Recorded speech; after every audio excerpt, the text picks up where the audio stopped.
And we'll be paying attention to the chat. So if you guys have questions, let us know. And we'll have a great morning together. We wish we were together in person, but this will have to do.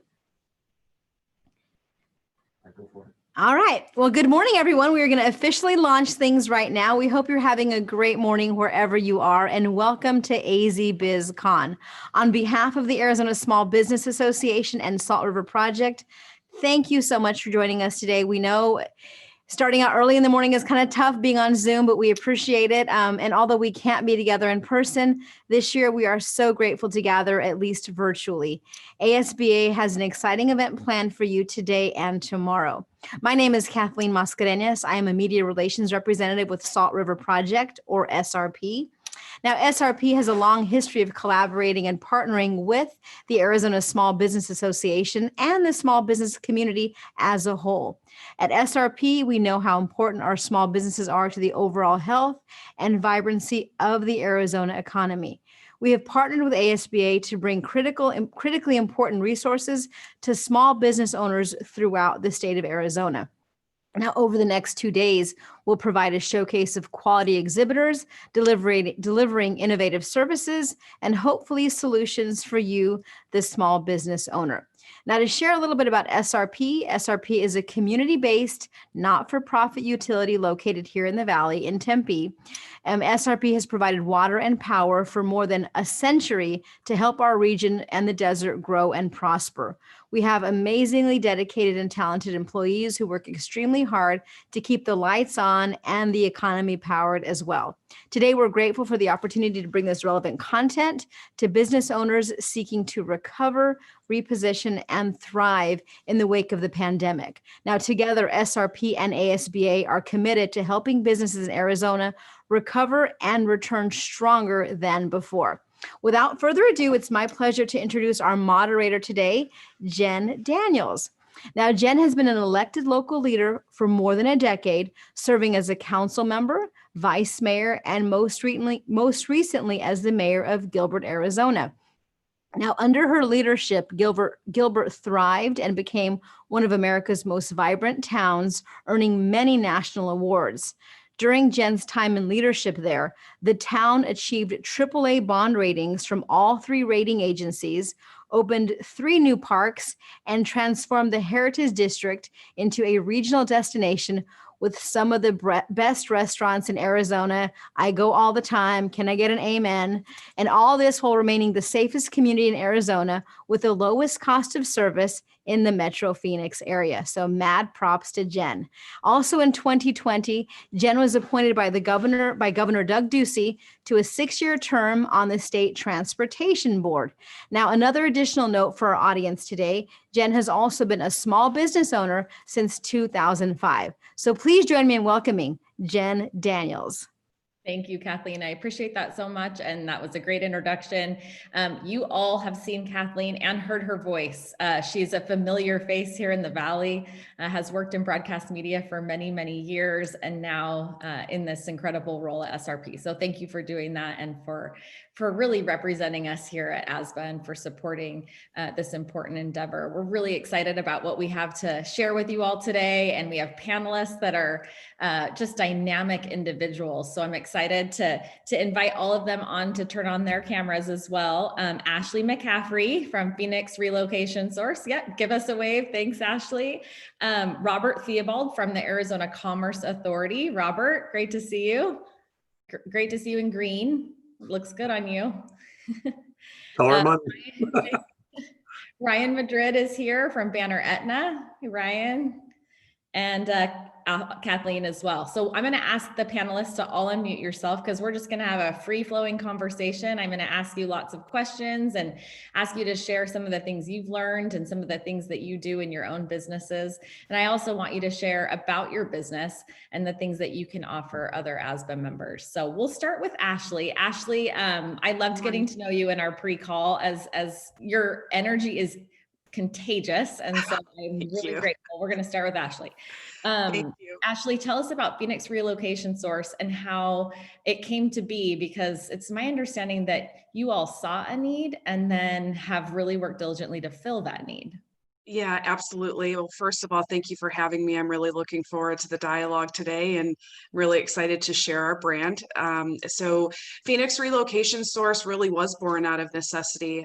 There are 8 people on our team currently, and almost all of us are transplants from another part of the country. I myself, I'm a Michigander, moved here in 2007, and when I plopped down at Phoenix Airport with 2 suitcases, I didn't really know up from down and left from right. And we had noticed that with Phoenix being the most relocated city in the nation, we're the fourth year running fastest growing, population in the country, that most people were having this experience. There was so much information on the internet about what it was like to live and be in Phoenix, but nothing was really consistent. There was no really one-stop shop for people to go to get a true picture of what it would be like to live here. So that's why Phoenix Relocation Source was born. We really, really feel like we are experts on what it's like to live, work, and play in Metro Phoenix.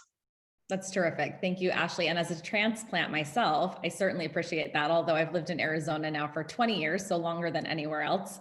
And obviously, I'm always recruiting people to Arizona, trying to be as persuasive as I can. And I think we're seeing great success in our state because people are seeing the value and they're finding it an easy place to assimilate to. Your work, I think, is part of that. So thank you. Thank you. Robert, you work for the Arizona Commerce Authority, so you're in government. In a lot of ways, but have spent your personal career working for a large retailer all over the world. Do you want to tell us a little bit about maybe specifically Argentina? Yeah, so I spent some time, I spent 17 years with a very large big box retailer, and that's located throughout the state. And I had the opportunity to go spend a couple of years working for them in South America, down in Argentina. We got to open stores, teach the locals the methods in which we operate our big box stores. The interesting part is this retailer, who is the largest in the world, was not the largest in Argentina. We were, I think, ranked number 7 when I left as far as size. And so we weren't the first person that the vendors wanted to react to. And so there's lots of fun challenges that we dealt with in opening the stores down there, training the management team to work with our systems. But it was a phenomenal experience. I took my family down there. We had a child down there.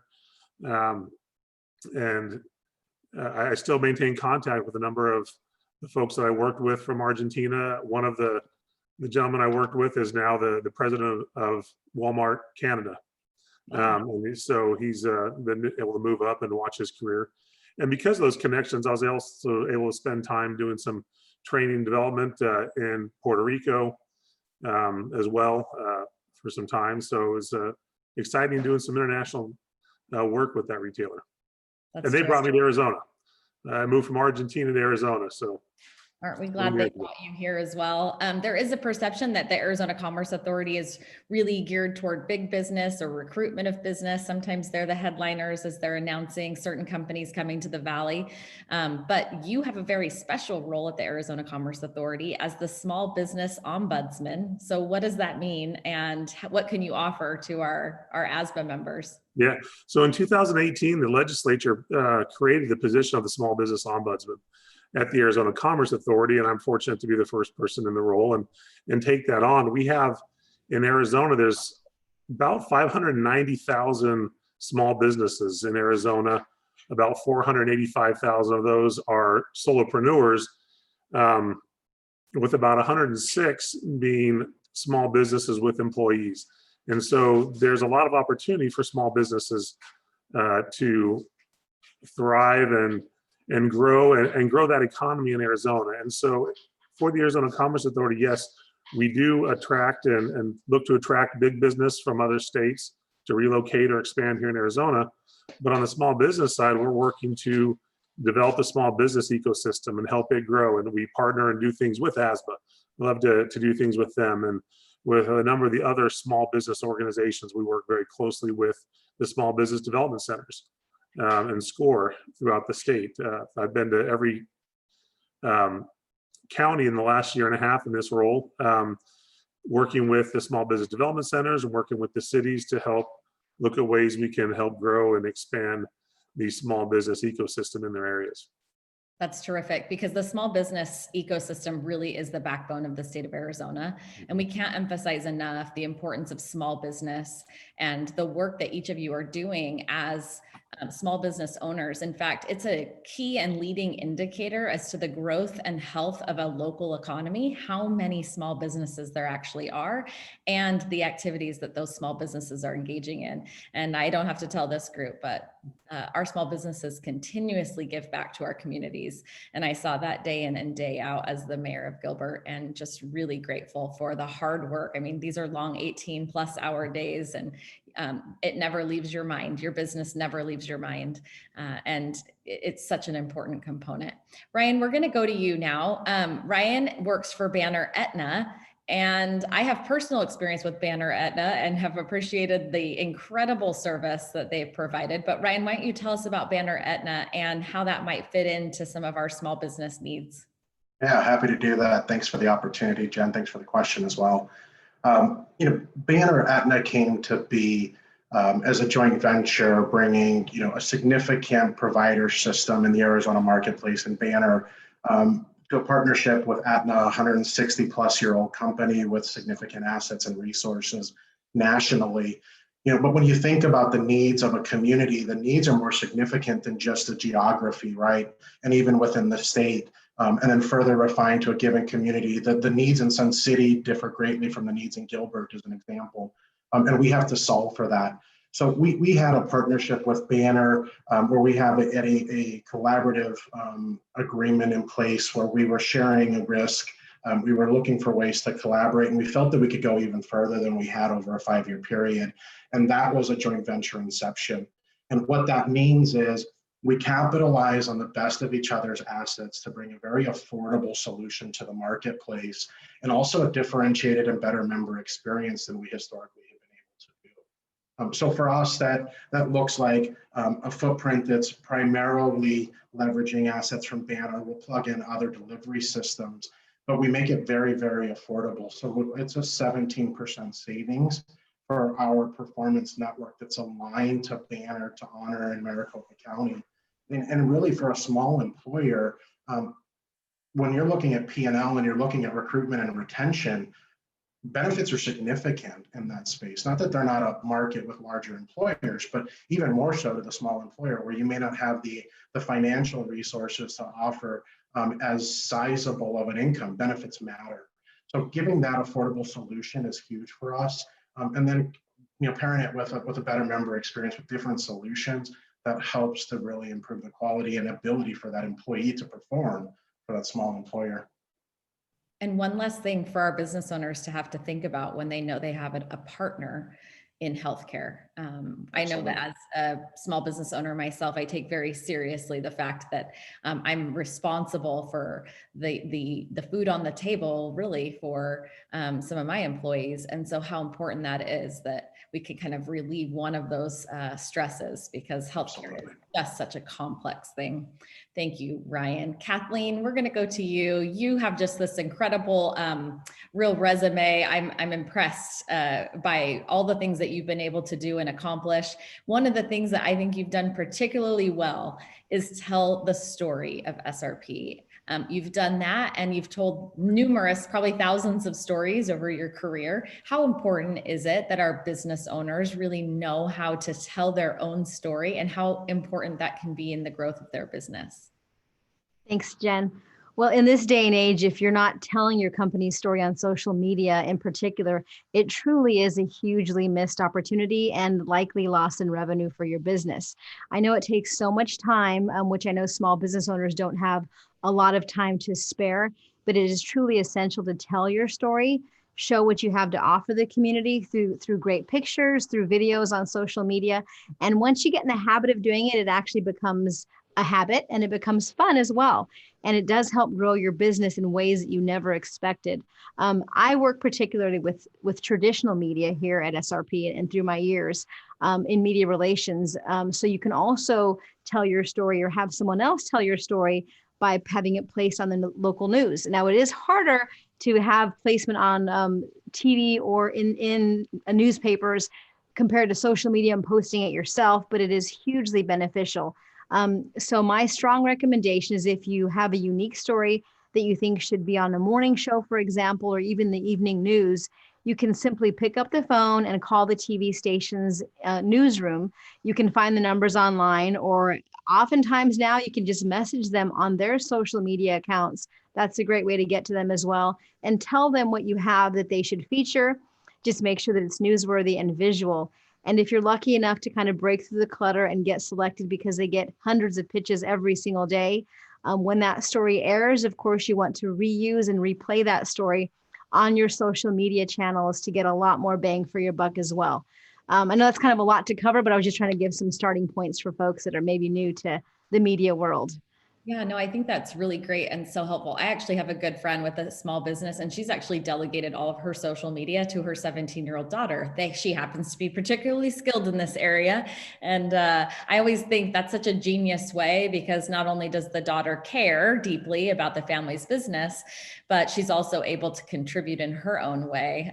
So delegate some of those responsibilities if that's not your thing, but also learn. There are so many opportunities. Even your local libraries will have opportunities for you to learn how to use social media. And I think it's a tool we can all use to our advantage. I love hearing small business owner stories. I mean, there really isn't anything like, sort of the pull yourself up by your bootstraps and fight through. And so many of you have had to do that through COVID. So many of you have had to put some of the priorities and rearrange those priorities to be able to keep your doors open and to continue to serve your customers. So I appreciate the hard work, and I'm sure through all of these challenges that we've been having, you're going to have even more of a story to tell. And that can also be a valuable tool for you. Ashley, we're going to come back to you. I want to talk to you a little bit more about the client and experience that you're having, the partners that you guys have been able to collaborate with, and then what kind of resources do you share with your partners, and why is that helpful to your business? Yeah, absolutely. So we actually have partnered with different real estate professionals all over the nation to ensure a seamless transition for that person that may need to sell their home and then would like to purchase something here. So we have partner agents really in most of our target markets. Where we're seeing the most relocation from are places like California, obviously, we all know that, Portland, Chicago, New Jersey. So we have partners in those areas to help make those people's transition smooth. Another thing that we are really kind of adamant about is that our Rolodex is their Rolodex. So let's say in the event someone moves here and their home needs a little bit of love, we have a full Rolodex of different types of contractors and just different people to help them get their home up to speed or in the style that they're looking for. Another thing I wanted to point out that people don't really realize is that all of our services at Phoenix Relocation Source are free. There's no charge to the business or the consumer. Our goal is to be able to provide such a level of customer service that in the event that that person is looking to then purchase a home, they use our real estate arm to do that. So I help people from finding dog walkers to the best schools for their children. I've helped people find dentists. I mean, you name it, I do it. And it's really just from the bottom of our heart. We're really a service-based organization, and people really, really love that and they respect it. So yeah, we have all types of services that we can offer someone. Everyone's situation is kind of unique. And, from a family moving here to a young professional, to a snowbird, to someone that's retired, like everyone has a different need. And we're here really to understand what their needs are and find a solution for them specifically. That's terrific, Ashley. As the mayor, I actually got emails from people on a fairly regular basis asking me who's the best dentist in your town, Yeah. or where should I move? Like which neighborhood would fit my needs? And I'm going to tell them now, I should have referred him to Ashley. Thank you. Relocation service, you guys are already doing that and probably have that Rolodex. Plus, as mayor, you can't pick a favorite. So no, I respect that, but it's really weird because so many people that move here, their systems and their processes in their state are so different from here. Mm-hmm. Like when I tell people that I'm in Chandler. So when I tell people that Chandler's on a modified year-round school school schedule, they're like, well, what do you mean? We can't move in September and just have our kids start. And I'm like, well, it doesn't really work like that. Or trying to navigate which, path in the public district is best for them, whether it be the traditional route or, the standard route, or talking about public charters and, it's school of choice. Those are all things that are very, very important to people that, you don't know what you don't know. So I'm here to kind of fill that gap and just educate you on what your options are here in Arizona, because a lot of people don't know. It's just so different from where they're coming from. And you take the complexity out of it. So that's great. I appreciate I like to think so. Ryan, we're going to go back to you now and talk a little bit about the importance of wellness. I think we've all sort of taken a little bit of a shift towards wellness over the last 8 months or so, recognizing that we don't have some of the social structures in place that we have had previously that have helped keep us, mentally, physically, and emotionally well. Can you talk about some of the Banner Aetna resources that there are and why wellness is an important component of any small business?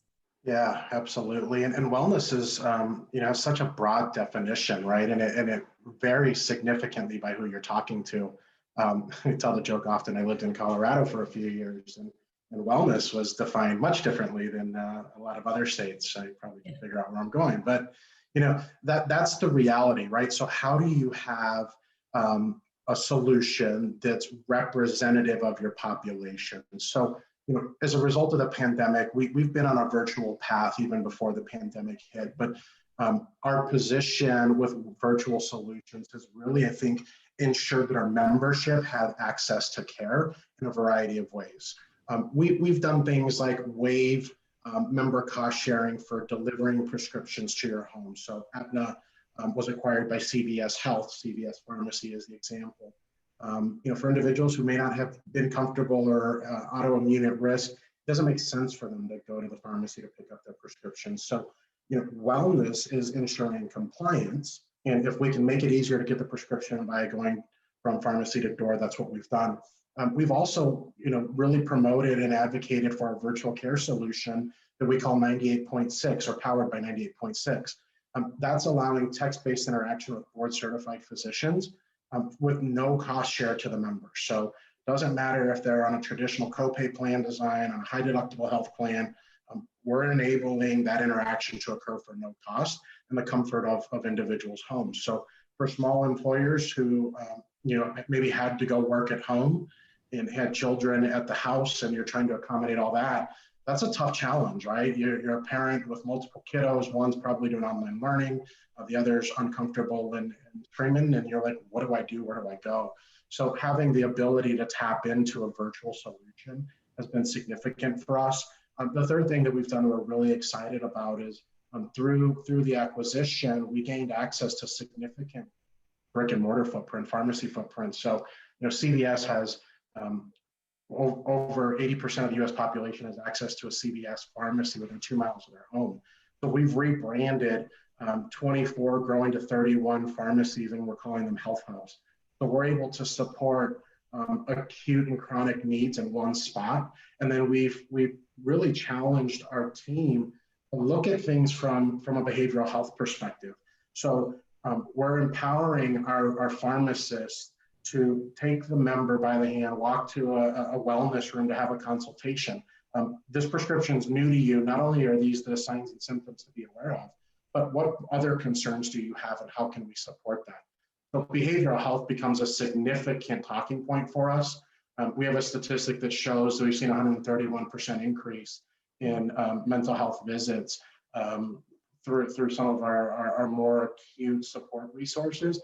But that's indicative of the times. And really it's important to have, whether you're the parent at home, you're the member that's walking into a facility for prescriptions, we've got to have resources to support well-being. And that's how we've looked at it from a multi-layer approach. Well, it's so incredibly important, especially right now. And I would encourage all of you to, at some point today, check on a friend. Everybody will have somebody whose name pops into their head when I say that. That's the person that you should reach out to later today, because in this very strange time that we're living in, it is so important for us to be looking out for each other and to ensure that we have access to the resources that you've referenced today. So thank you, Ryan. Appreciate that. Kathleen, SRP has a variety of tools that can support small business. I would imagine a lot of our businesses don't even know that there are resources that they can access through Salt River Project. Can you share some of those ideas or thoughts with us?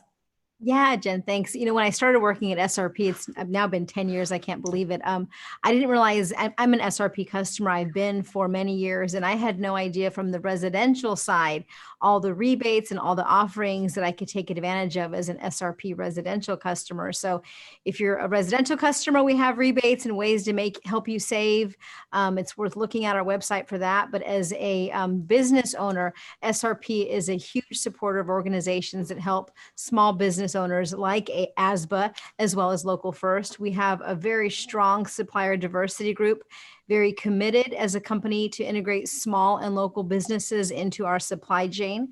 So if you want to grab a pen and paper to learn more about being a vendor through our supply chain group, you can visit srpnet.com/supplier diversity. Again, that's srpnet.com/supplier diversity. If you're a woman-owned, a minority-owned, or veteran-owned business, I strongly encourage you to check that site out and just participate in being an SRP vendor, because they are always looking for folks like that as well.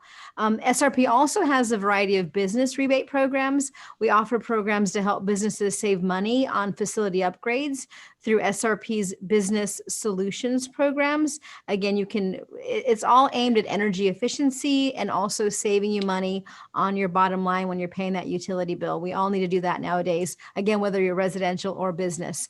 But to learn more about that, you can visit savewithsrpbiz.com. Again, that website is savewithsrpbiz.com.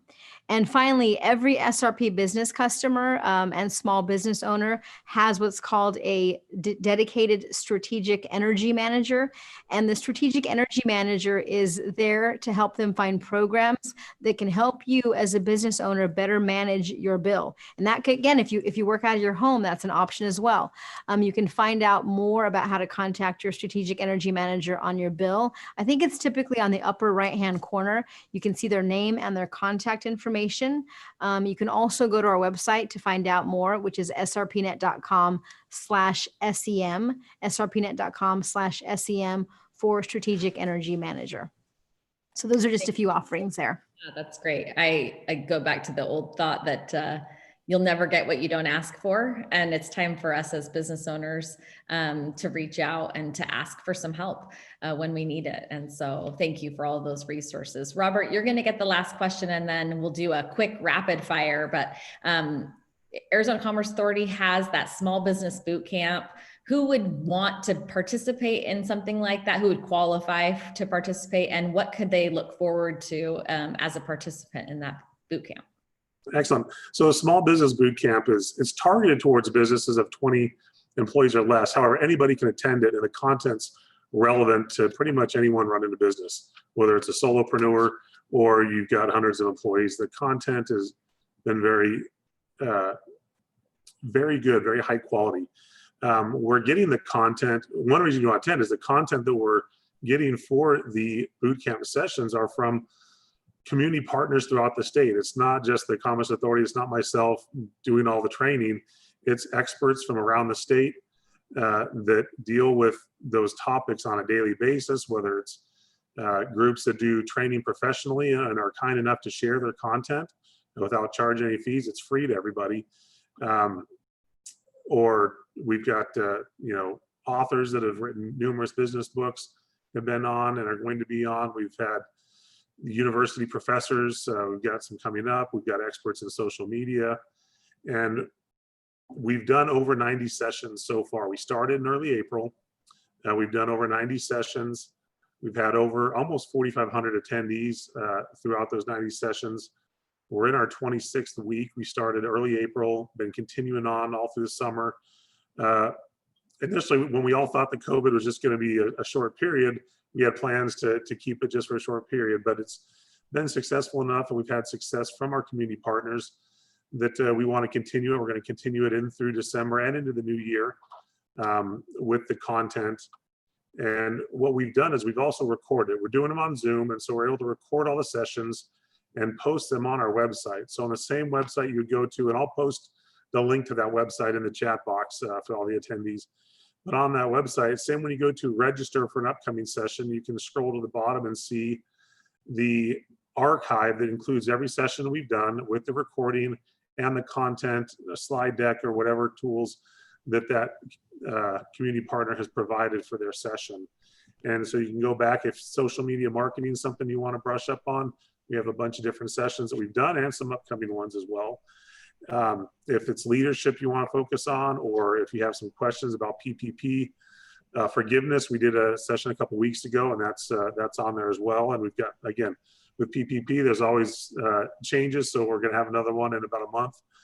Hopefully we'll have some updates after the election on, or maybe before the election, on PPP status and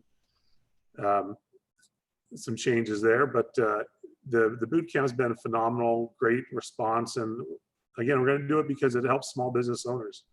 Some of the things I've seen in my role, the questions I've got indicate there's a lot of small business owners that know their industry or know their product, but don't know some of the basics about running their business, especially in a time of challenge such as now.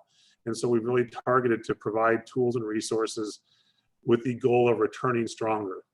And we've had some great examples of businesses that have pivoted and made some adjustments and are doing very well right now. So we're excited for that program. Well, thank you so much and please send our thanks back to Sandra and the rest of the team at the Arizona Commerce Authority, who are working diligently to ensure that our businesses, particularly our small businesses, have the resources that they need. The four of you have been wonderful. Thank you so much. I'm going to just quickly sum up what I think might entail or be the themes, if you will, of this first session at AZBizCon. And that really is that we all have a story to tell. That we all need resources, that we need each other, and we need partnerships, strategic partnerships, that there are a lot of opportunities out there for each of you as small business owners, whether it be through healthcare or through growing your business or finding ways to pivot your business, whether it's localized services and things that you can find out more resources from Phoenix Relocation Services, or some of the programs that are available at SRP, and some of the great community work that they are engaged in. So we appreciate each of you. Thank you to our panelists. We'll give them a little round of applause here, and hopefully you guys can all stick around. We will start our next panel in just a few minutes, but wanted to really sincerely thank each of you for your time and for your contributions to our Arizona economy. Great things are happening in this state, no matter the time, but particularly during this time. The resiliency, the grit, the will that so many of our small businesses have is evident, and you are all part of that. So thank you. All right, Emma, I think it's back to you.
All right, everybody, we're back for the second panel. Thank you so much for your patience. Hopefully you got something good to eat or a snack or a stretch, something like that in that quick little, that reminds me, maybe for tomorrow, we'll lead everyone in some chair yoga or something tomorrow. That'd be fun.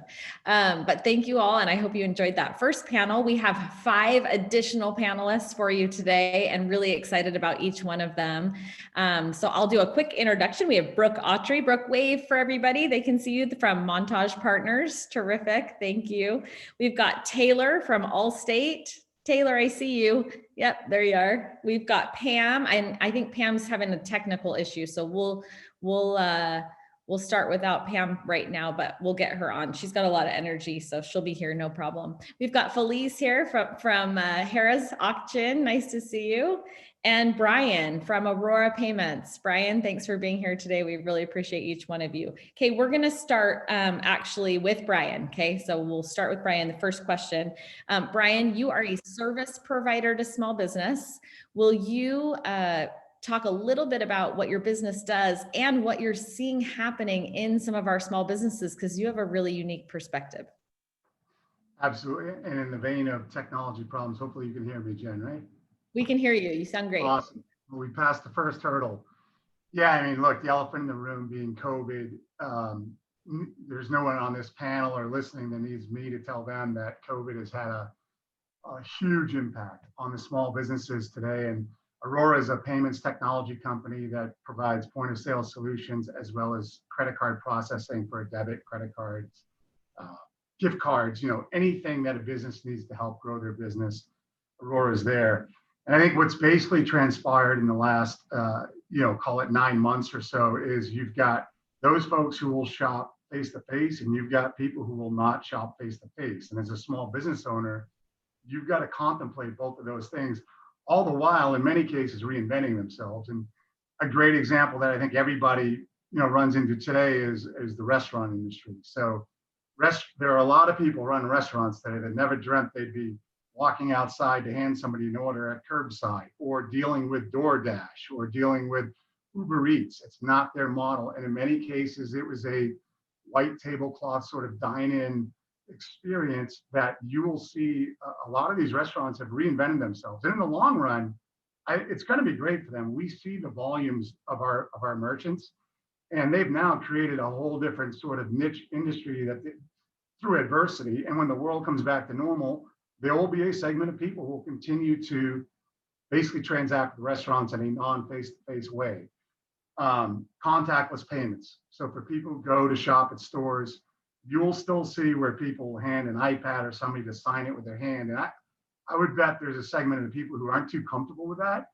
So you will see, more and more innovation around contactless payments, mobility, people using their phone to make a payment, whereas previously they may have dipped a card into a device. So a merchant needs to think about, how can I service my card present transactions in the safest way? Cash. A lot of merchants won't take cash today. You will now go out and you'll see people, it'll say cash not accepted, coin shortage, which I think is true. I don't think that's an urban myth. And then you'll see other people who are trying to encourage cash. Why? They don't want to pay the cost of taking credit and debit cards. They're trying to survive. So it's an interesting sort of dynamic there. And there's also migration to online sales. One of our association partners, we have ABA, not ASBA, but ABA, American Bookseller Association. So these are small booksellers. And when COVID hit, their business was shut down, yet there was a high demand for books. How did they do that? They did that via e-commerce. But they didn't really ever dream that they would be selling books via e-commerce. So as a small business owner, you've got to think about, again, who's that client that will not come to your storefront, and how do you solve for them in a card not present environment? And then another thing that's come up, as I won't say COVID is what's driving this, because this existed pre-COVID, but I think the appetite for consumers to embrace it is greater in a COVID world, and that is merchant, there's 2 terms for it, surcharging or cash discount. Essentially, what it means is that over the course of time, a merchant generally would pay, if they were fortunate, maybe on the low end 2%, and if they're a particular type of business, maybe higher risk, they might pay as much as 5% on their card transactions. With cash discount surcharging, essentially that obligation goes away and merchants can eliminate their credit card processing bill. That's becoming more prevalent, and you see it in a COVID world when merchants are just trying to survive. Thank you, Brian. I appreciate that. Felice, we're going to go to you. I want to hear a little bit more about your hospitality experience, having been in the industry for more than 15 years. And I think you have some really insightful information about customer loyalty and how that customer service element really plays in. So would you mind sharing some of your personal experience, but also your experience with customer loyalty? Sure. Thank you so much, Jen, for having me. And I'm happy to say that we are home to a few ASBA members for their 2021 conference, which I'm extremely excited. As everyone knows, the state of what COVID has done to the meetings business. As a native Arizonan, born and raised here all my life, I know that the competition is tough when it comes to the trifecta of meeting, staying, and playing, meet, stay, play. So we at Harrah's Auction, Off the Beaten Path, have had to work twice as hard because we are probably past the outskirts of the city. We're about an extra 35 minutes. So how are we going to make ourselves stand out? And what that comes down to is two things: service, our service culture, and the offerings that we provide, and personalizing the experience with our Caesars rewards. So that's two of the big things that we have found that we set ourselves apart, being off the beaten path. And one of the service pieces is EGE. Our general manager is a huge, huge believer in everyone greets everyone. It's something so simple, from employees in the back of the house to the front of the house. And so it's providing that service culture that people will remember and what they come to accustom to when they visit Harrah's Auction. And by personalizing that experience, we offer Caesars rewards when you meet, stay, and play. So when you meet for conferences, events, board meetings, you are able to earn points. And then when you stay in our hotel, same thing. At the end of the long day, you're earning points with Caesars rewards. And then you're going to play a little bit, right? You can gamble, you can swim. We have movies next door. We have amazing restaurants. So a lot of personalized offerings in the trifecta of meeting, staying, and playing.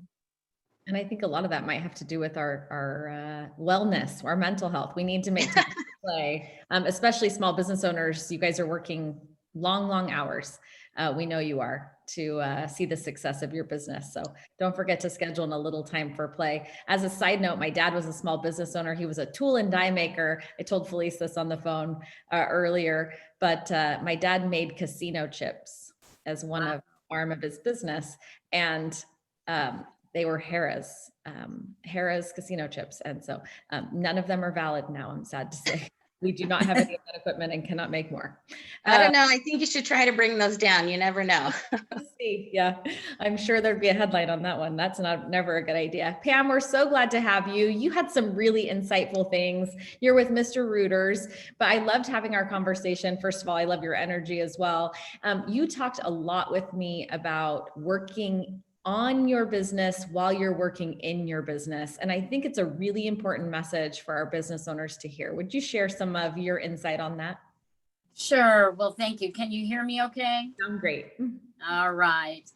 Well, there's several things that we talked about that even after our conversation, Jen, I shared with some other folks and really got some validation on some of the wide range concerns or kind of anxiousness that people are having right now. And, one of the things that I think is important is that everybody in a small business, we don't hire people just to, for the sake, I think I need another face on the floor, serving customers today. Everybody has their purpose and everybody is important. And I think as owners and managers of small businesses, we need to make sure that they feel that way and everybody is important. There's a couple of things. Not only are we rarely hiring people just to hire, but what that means is when we hire, we're looking for people that will fit in with our current staff as quickly as possible. And sometimes that means that you're looking for a specific person, and maybe the best person for the job is to ask and try and get your current staff to refer somebody. They already know what the job entails. They already know what they would be able to fit in and do, if they have good work ethic, if they're always late, all those things that you look for in a new employee, but you really don't know until they're on the staff. Sometimes we go months without making the decision to move forward and to hire, and which means that either one or several others are currently doing the job that is not getting done or covering those tasks, which means it's easy for them to get burnt out and, have a less investment in the outcomes that we want. So, certainly making goals and things like that are a direct reflection of how each and every one of those people feel in their jobs. Are they appreciated? I think you get way more out of people, and everybody knows you get way more out of people when they feel like they have a say in what's going on. I did listen to a training not too long ago, and it was about asking for feedback during this time. It's very odd. I think people are willing to give their feedback pretty easily if they're asked, but lending the opportunity for them to ask is super important. And so that goes a little easier when it's a small business, because it may be, a family business. It may be 10 to 20 employees. So asking for feedback, I think, is really crucial, especially at this time. And, we talked about working in your business and on your business, and it kind of overlaps if you identify it that way. So to me, leading by example has always been the best way to show your employees, one, they're important, and two, I'm not going to ask you to do something that I wouldn't do myself. And sometimes it takes that presentation of what you want them to do, and to do it yourself. So training obviously is a huge part of it.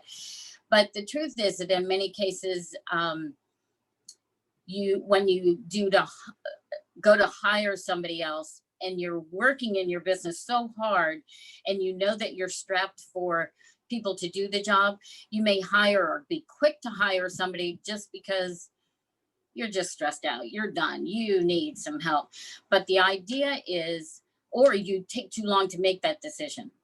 And sometimes everybody procrastinates, right? Especially something important like you're handing out another paycheck every week. The procrastination part of that is a little bit of fear more than anything else. Yes, you need another person, and working on and in your business at the same time sometimes gives you an excuse to not make that hire because you know how tight payroll is. But like right now, we're in a situation where we have a hefty goal for the year.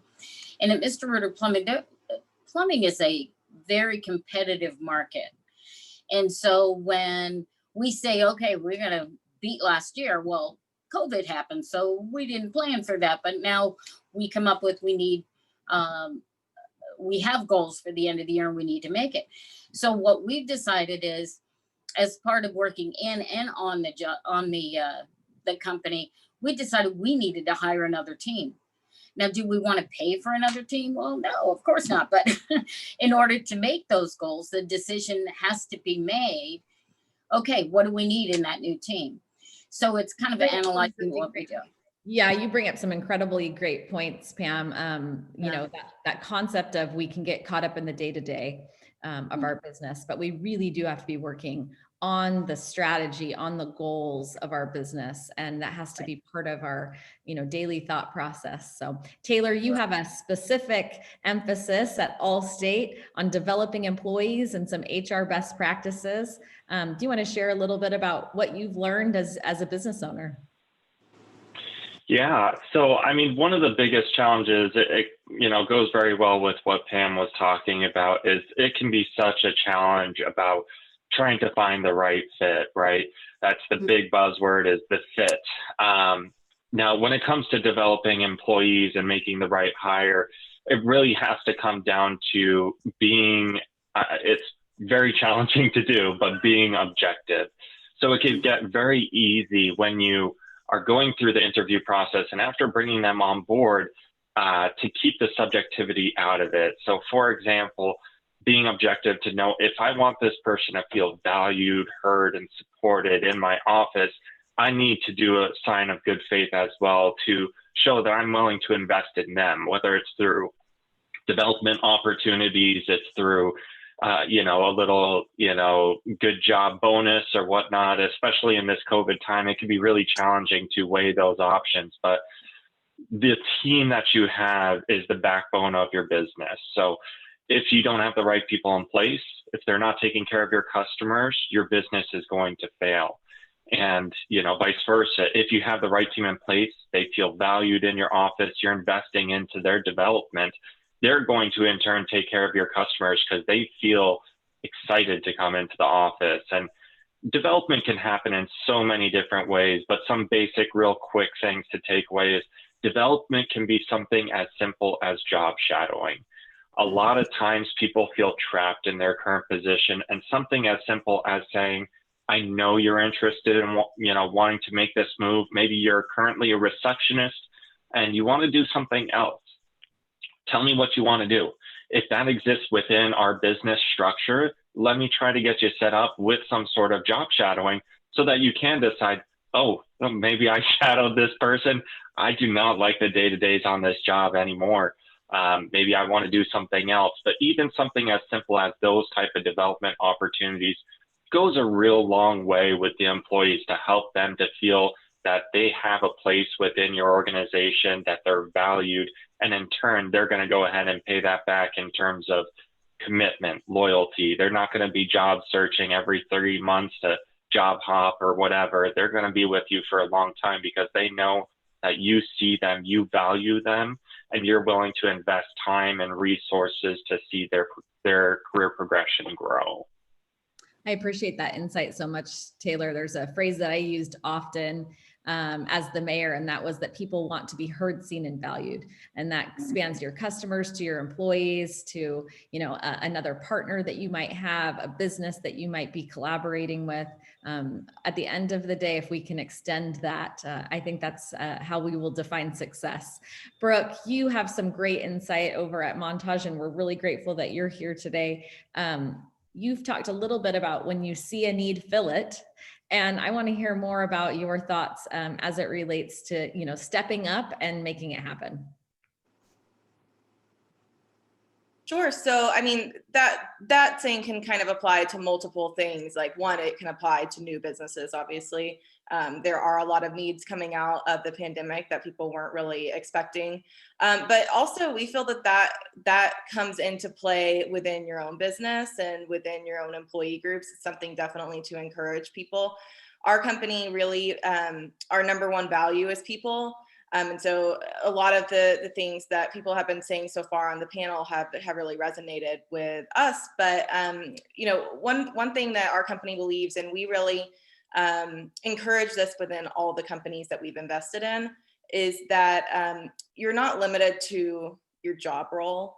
And so this is somewhat related to development, but it's also related to the fact that we really are all on a team. And we want everyone to not only pursue things that interest them, which will encourage them to not only do their best, but stay with the company longer, but also it really is about it's pursuing things that are interesting to them, but it's also really about making sure that there isn't a hole on the team. And so we do encourage that because we think that it's really important for everyone to feel personally fulfilled in their job. And if they're not personally fulfilled, then they may go job hunting. And so if there's something that isn't being done on the team or in your company, whether you could be in a production facility and you are interested in marketing, we've seen that jump in some of our companies. There wasn't even a marketing role in that company at the time. But she expressed an interest, said that she was interested in this type of career path. And they said, actually, we've been thinking about hiring an intern. Would you like to kind of have that position? And we can see about the transition. And that started from her saying, we don't have this role, and I think that we need it, and here's how I can bring benefit to that. And so, like I said, it does apply to businesses as a whole, but I think it's more important to encourage that within the employee base itself. That's terrific. Great insight. Thank you, Brooke. A lot of our businesses, going into the holidays, they are going to be doing a tremendous amount of their business over the next, probably 50, 55 days. There's obviously uncertainty with it being an election year as well, and obviously coming through and still dealing with COVID. Brian, you have maybe a certain perspective that you can share with us about what the next 55 days probably looks like for our small businesses, and how can they be positioning themselves to take advantage of holiday sales, the busyness of holidays, or if it's not when they do the majority of their business, how they can be utilizing this time to set themselves up for 21. Well, you must have been reading my mind, Jen, because everybody thinks of the holidays as the hustle and bustle of the mall and the retailer and the restaurants. And that's true, by the way. There's a significant amount of merchants out there that will do as much as 75% of their business in a 90-day window. But I'm going to start with the second part you said, which is it's those other businesses that perhaps are in their downtime that don't like their payment solutions or think they're paying too much. And hey, New Year's is coming, so resolutions are going to happen on January 1st. So I would tell those businesses, resolve to take a half an hour of your time to get a consultation from a company like Aurora to assess what solutions you have today, where the gaps are.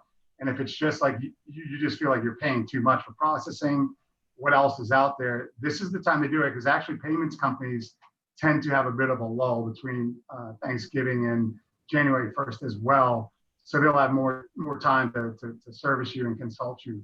For those that are doing a lot of business, I think it's getting to the point where this kind of what I'm going to say should have already been done, but gift cards sell, 65% of the gift cards sell in the next 60 days annually. So if you sell gift cards and you don't have your stock of inventory there, you need to think about that.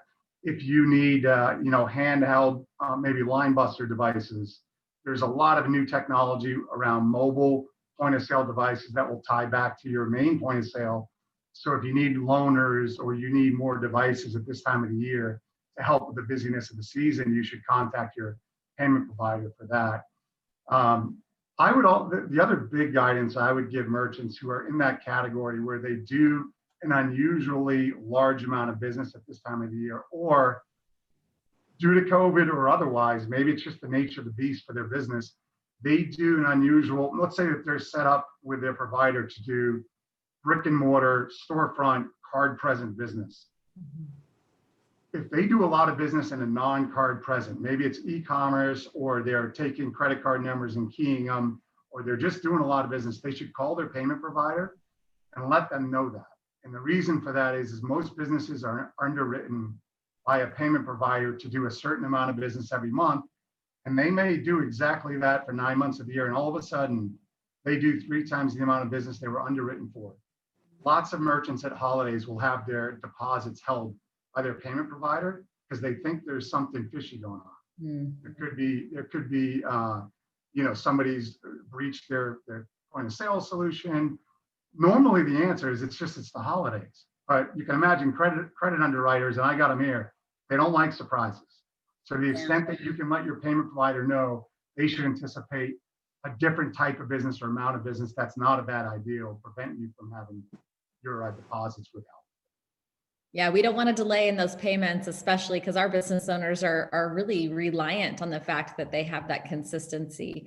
And so thank you. And again, if this isn't your busy season that you're going into, I would imagine for many of you it is. I would imagine for plumbing, Thanksgiving Day with all of the potato peels and carrot peels that people put in the wrong places. Yes, you could find yourself in an incredibly busy season. But if you have downtime, now is the time to be preparing for 2021. And we joked a little bit that means you kind of have to be prepared for anything, since obviously we didn't think fiscal year or calendar year 20 was going to be the way that it is. But finding flexibility and the ability to be flexible can be really helpful to each of us as we run those small businesses. Taylor, you're an insurance provider, and obviously we want to make sure that business owners have the tools that they need to protect themselves. What do you see as far as tools and resources for our small businesses? Yeah, so for example, you know, whether it's Allstate or most major carriers out on the playing field out here in Arizona, a lot of people might view it just for personal lines or just, you know, in other words, for the individuals, the families, but companies like Allstate as well provide options available to small business owners as well, whether it is, you know, going in, I believe one of our last sections was with Banner, Aetna, or whether it's Allstate or, you know, whomever it is. It's important to look at what company provides you the best types of coverages and fits your bill, fits your dollar price that you're able and willing to spend. You know, these types of coverages, insurances, it's obviously very important for when life goes wrong, but as well, it provides a huge value to your team members. So if you're not able to provide a full suite of products, I highly encourage you give Allstate a call, or anybody for that matter. It's so important that if you can find a way to provide a full suite of benefits and products to your team, that you make that a priority, because at least with Allstate, I work as well with our local agency owners, you know, more so on the HR side. There's such a strong correlation between those that are able to provide a full benefit suite to those that are only able to do bare minimum or maybe contributions. Retention numbers in your office are so strongly correlated to the benefit suite right now, especially in this day and age with COVID. That protection is of utmost importance in everybody's mind. So you can always reach out to me or anybody for that matter. What's most important is that your business and your people are being taken care of. So, you know, health supplementals, disability, retirement, 401ks, whatever it might be, whether it's Allstate that we can fit you in with your dollar price or anybody else. It's so important right now to be able to make sure that your business and your employees are properly insured, so that when things go wrong, you're covered, and so that your employees retain with you longer. Thank you, Taylor. Super helpful information. And again, you should be having a conversation with your insurance at least once a year at a minimum. Am I right, Taylor? Yeah, making sure that you keep those connections open. Brooke, at Montage, please do a lot of investment. So if somebody has a great idea, they're watching right now, they're part of this small business association and really the network that we're creating, they have a great idea or they have some goals for their business next year. Maybe they need capital to do that. What does Montage do, and how could a relationship with Montage be a benefit to our small business owners? Yes, so Montage Partners invest in small to medium businesses, lower middle market. And so we are that capital provider, but really we strive to be more than a capital provider. We try to be a partner in all senses. And so one of the ways that we do that, so the capital is a given, but one of the ways that we do that is really by creating our own network within those of our portfolio companies. So you know, we just held a panel, like seminar discussion roundtable with a couple of our companies that are all in manufacturing. They're not direct competitors, but they all have similar challenges. We had about an hour and a half discussion where they were able to openly discuss with their peer CEOs and presidents about what are the challenges they're facing in recruiting, COVID safety, how is company A solving it? Oh, maybe company B can take that solution and adapt it to the way that they work. And we found that was very helpful.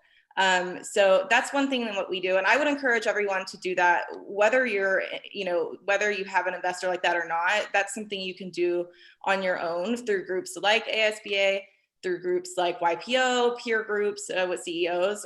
There's a fine line between not revealing things to your competitors, but also there are ways that you can, I think a little transparency goes a long way. If you're willing to talk about your challenges, people are willing to give their solutions and vice versa. And we found that that's been a huge benefit for our companies going forward.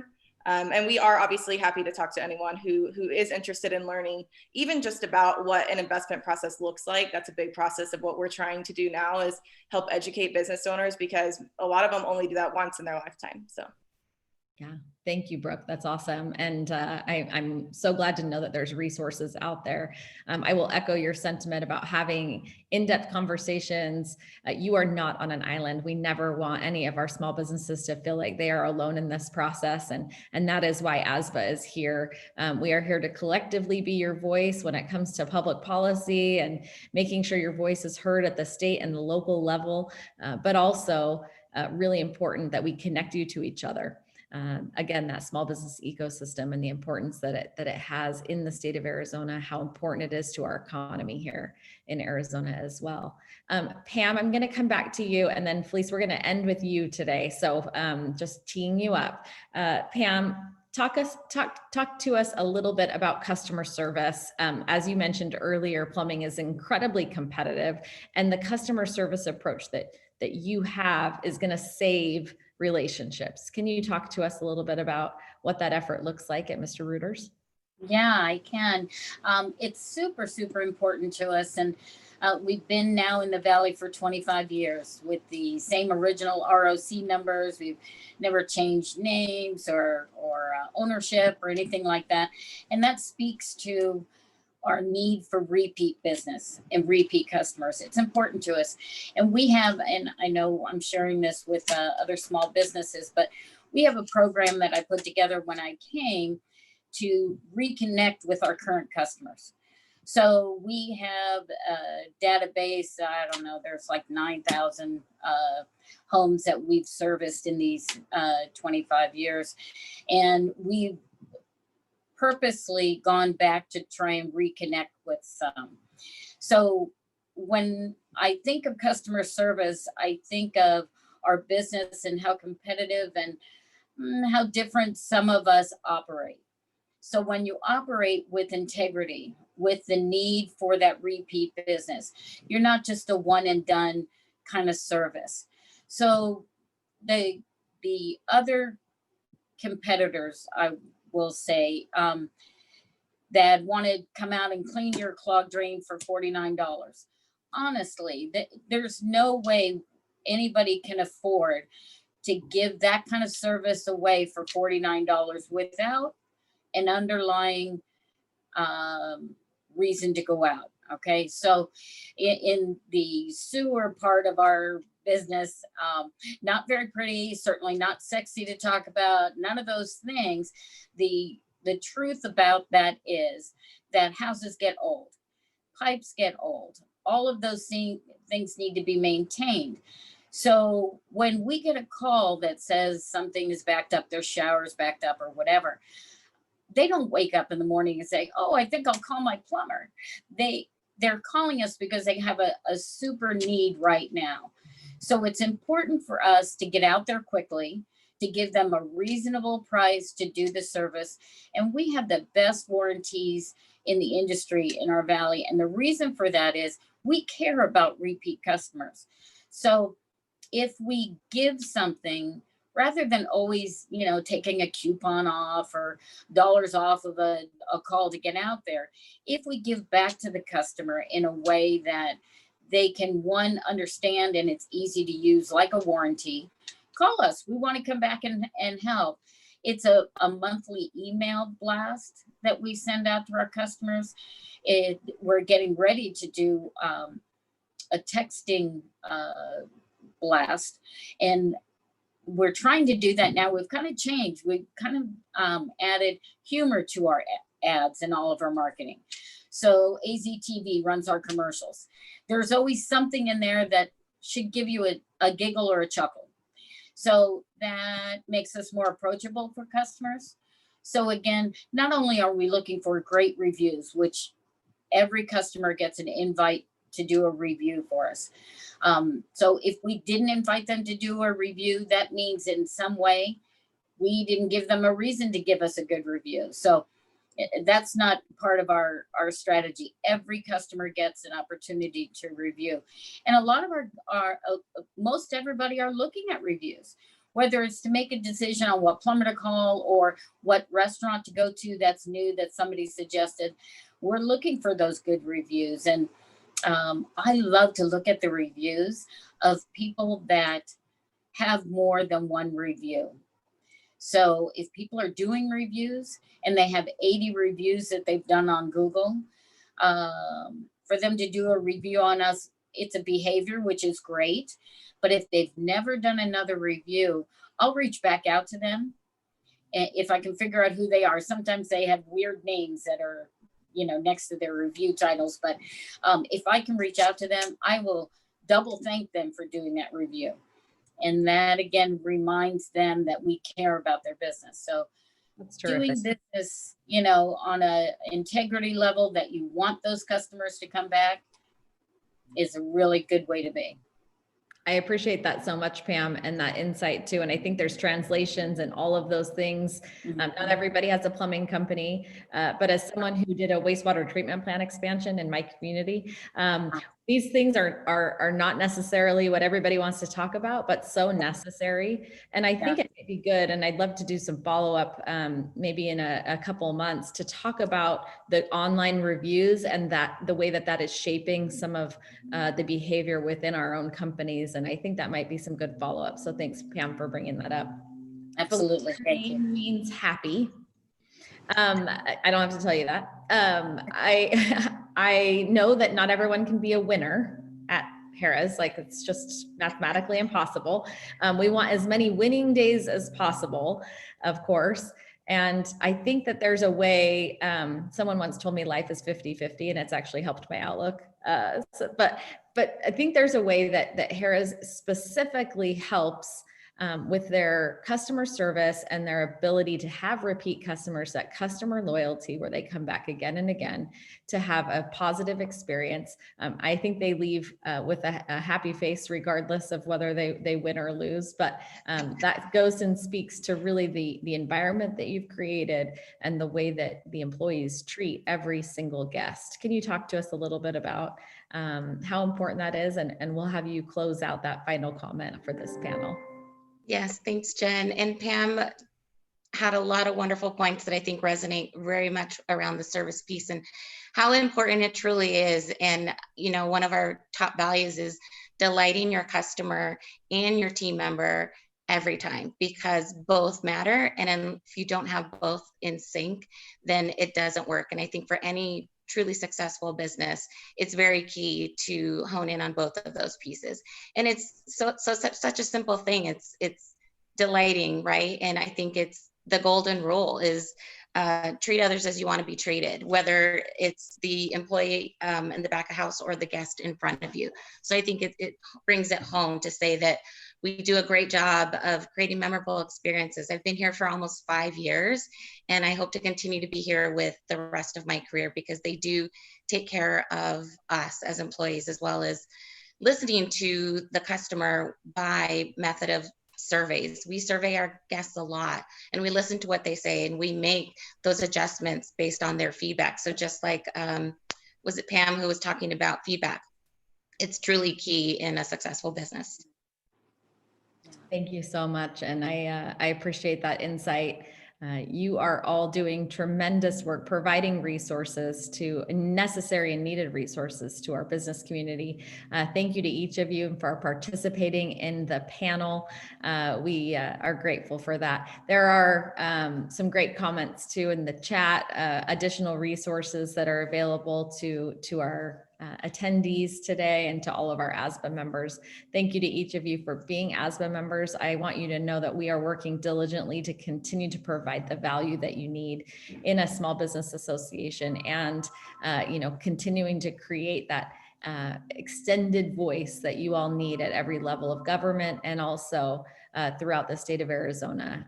The work you're doing is incredibly important to the Arizona economy. I want to touch real quickly. Tomorrow we will be reconvening AZBizCon. That'll start tomorrow at 10 a.m. with another panel, 2 panels tomorrow as well. We will continue to update you all via email with the links and other things that have been spoken about today, because we do want you to be able to use all of the resources that have been mentioned. So we'll continue to share that information with each of you as business owners and employees. Again, thank you for your work. Thank you for participating today. And we look forward to being with you again tomorrow. Thanks all.